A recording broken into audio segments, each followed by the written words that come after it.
I'm Sharon Bill. Welcome to my Music Theory Tuition series where I work with you step by step through the ABRSM Discovering Music Theory grades. I'll work through every single exercise and explain everything you need to know. You can access information about the books I have available to help you on my website. Go to sharonbill.com. For advert-free and longer lessons, you can become a patron at patreon.com/SharonBill. If you can give me a like, that would be super, and please do subscribe to my channel to stay updated. You can support this channel by buying me a coffee at buymeacoffee.com/SharonBill.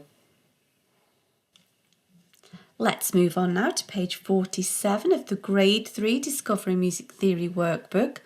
And exercise 2 gives us an amazing opportunity at revision if we just choose to squeeze every drop of revision out of this page, because this is going to be a mixture of all of the grades 1, 2 and 3 performance directions, and so let's just make every possible opportunity available to us. And let's just make this really work for us. So we're not going to just kind of answer the question and that's it, job done. I suggest that what we do for good revision is to answer the question, and then even though the other definitions are incorrect, let's give them their appropriate term as well. So we're going to answer every single box, as it were. So what I suggest you do is perhaps first of all go through exercise 2 and answer the question. Don't get sidetracked by looking at the multiple choice. Think of the word, think what it means, give it its definition, and then look at the options, because oftentimes multiple choice can confuse you, and sometimes they do throw in a little bit of a red herring that is quite off-putting as well. But also it's good practice to just answer the question and then choose the option. But then if you can, go ahead and just kind of do that extra bit of deep thinking and try and give the other options their appropriate Italian phrase or term, as it were. And so you would then go through and you think, well, I know that allegro means quick, so you'd answer it first, then you'd check the option, and then you'd go on and give these their extra options. So you'd perhaps say, well, I know that slow is largo, medium speed is moderato. We've done allegro there, let's just pop that in, and then gradually getting quicker, way back to grade 1 this is, and if you think it's accelerating, so accelerando. And so I've squeezed every drop of revision out of this to really get these performance directions nice and secure in my thinking. So do press pause, try that on all of the following, and then we can check these through together. I'm hoping you've had a go of this and made the most of this opportunity to learn these words. And so triste is sad. I always think that's got kind of a French connection there. So I can then go on and choose that it's this one. But now I'm going to try these. So playful and merry, it's that kind of giggly word. Giocoso. Heavy, this is perhaps a tricky one to remember, and that in itself makes it memorable to me. Pesante. And then very slow and solemn. It's kind of all sounds a little bit sad, doesn't it? It goes way back to grade 2, which we have grave, which, you know, you think grave, it's all very solemn and a bit deathly really. So that's that one. Now let's continue. So tranquillo, if you think tranquil, calm. And so we can now tick that one off. And then let's just go on and answer these. Well, sad, we've already had that one here, so we can just make a double check on that. That's triste. We've already done the heavy, that's the pesante. Oh, I've done that in the wrong place, silly me. 1 second. Let's just start again. Sad is triste. So slow, we've already actually done that one. That's largo. Heavy is pesante. And then we know calm, but let's write it out because we can at least have a little bit of practice at the spelling. Tranquillo. There we go. And then we get a performance sign, and this is the pause mark, lingering on a note for longer than the value, bit of an artistic license, hold the note. Or the Italian word is fermata. So there we now know we can check that. So an accent note is that, which you may have grouped in your revision with the grade 2 version of the super accent or the sforzando, whatever makes sense to you.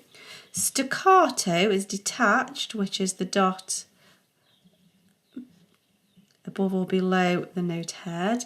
And then legato, smoothly, is the slur mark, isn't it? Now, Ben is kind of well, and marcato is well marked, as it were. So really it's sort of emphatic or well accented, well. So there, that gives us that one, doesn't it? Now, we've already dealt with the marcato, which is the accented part of that question, but a little is poco. And I remember that we used to have a little dog, and we used to call him Poco Pucissimo, Poco little, and then little doggy sort of thing. And so we no longer have that doggy, but I still remember that word because of it. So very, we have molto, which is kind of much, very, and then the solemn, we've already talked about that, the grave, that's quite an easy one to remember. Now, detached, we've seen that here is the staccato. However, we need the always part of that, and that's the sempre there. Now, moving on, I remember this because of the sort of the mpl bit there, which is simply or simple. So there we can answer that, but let's now go on and answer these. So we have the subito, which just kind of makes sense in my head. It just sounds a sudden kind of word. Always we've talked about here, so that's the sempre. We've done the semplice, but let's just write it out again, just as a bit of practice at spelling. And then in the same way, kind of in a similar way, similarly. So simile, there we go, yeah. Not get carried away with too many emmies. Okay, let's carry on. So poco, here we go. We know that poco means a little, and leggero means lightly. So if you think little lightly, sort of a little light touch, as it were. So very, we know, is molto. And then smooth is legato. We've already looked at that. So molto legato. And then a little again, we know is poco. So, you know, we could just see that and get a little and just sort of get sidetracked without considering the rest of the term. And then graceful, it's not a hard stretch to move from graceful to grazioso. We know that molto is very, so there's our, we've dealt with that one. And then heavy, we've already talked about this previously, pesante, so we get a bit of extra go there. And then let's just copy this one out, poco leggero, just as a bit of revision. Okay, so this is the repeat sign. And you bounce between the dots. And if there are no dots, it means you'd go back to the beginning of the section. So that's that. Now the end, there could be a double bar line, but that's there. And it's not necessarily the absolute end of the piece. It could just be the end of a section. So the end absolutely is fine. If you think finish, fine, the end. And then a bar line is just a single line. So we're getting through this super duper. It's such a great opportunity to get to grips with these words. If you don't do it now, by the time you get to grade 5, you've a mountain to get at. And so let's just take it a grade at a time. And so when you get to grade 4, you've got these nice and secure, and we're just adding a little few on, as it were. So we know that sempre is always. And forte is loud, so always loudly. So this is where you need to find your definition, give your definition first, then find the answer, because, you know, you could just get, that's a little bit of a red herring really, isn't it? Because it could throw you at a glance. Well, we know it's that one. And it's a bit of a nonsense really, that one. It just doesn't mean anything, because that would be semplice forte, which is kind of rubbish, isn't it? And then suddenly we know is subito forte, and then without is senza forte. Let's continue. Now we need to know all of these in order to answer this question. So let's just answer all of these, and then we are qualified to tick the correct box.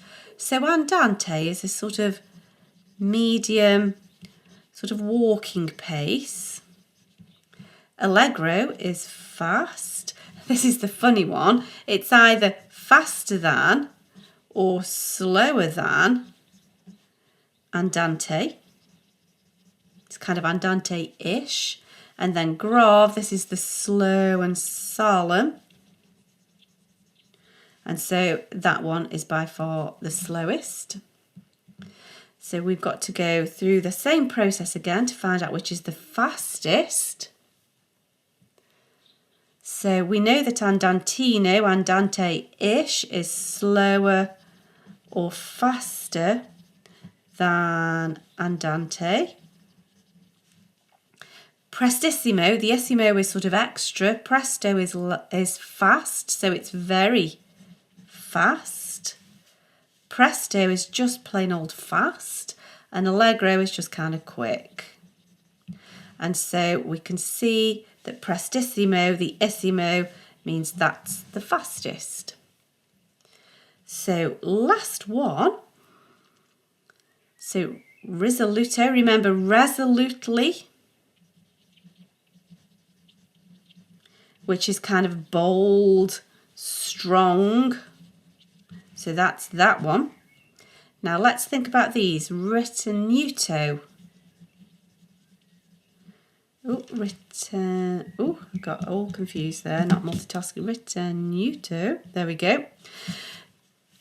Which is similar to, and this is way back in grade 1, which kind of, in my mind, is kind of grouped to the ritardando, which is kind of retarding the speed. But ritenuto is the same sort of thing. And then it's just more a kind of a pulling on the reins than quite so gradually. And then we have simple or plain, that's the impulse bit, so semplice. Now here, sweet, I think this is back in grade 2, and this is dolce, which I remember because a pupil once told me, and I've seen them since actually in a delicatessen, a dolce is kind of like a little mini croissant that's quite crunchy, and it's a really nice little sweet pastry. So that's how I remember that a dolce is a sweet pastry. Or also, I also remember it because dolce just sounds like a sweet little dolly, and so that's my little word association there. So I think we've made great use of that page, and I do hope that's been helpful to you. I hope this is helpful to your studies. Please do like and subscribe to stay updated. If you'd like to support this channel, you can buy me a coffee, and for advert-free lessons, you can become a patron. Do visit my website where you'll find many resources available to help you. Visit sharonbill.com. Thanks for watching. Bye.